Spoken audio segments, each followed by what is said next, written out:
হাজ আসসালামু আলাইকুম সুপ্রিয় ভিউয়ার্স, আপনারা সকলে কেমন আছেন? আশা করি আল্লাহর মেহেরবানিতে ভালো আছেন। তো এখন আমাদের সামনে একটি নাতে রাসূল বলবেন শাওন।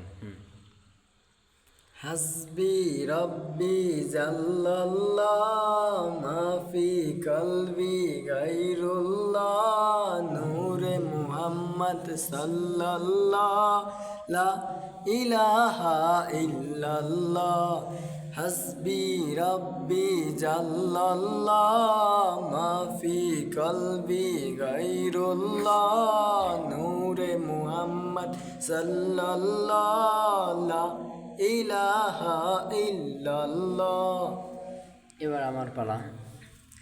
حسبي ربي جل الله ما في قلبي غير الله نور محمد صلى الله لا إله إلا الله حسبي ربي جل الله ما في قلبي غير الله نور محمد صلى الله لا إله إلا الله और जो बिलाली हबशी है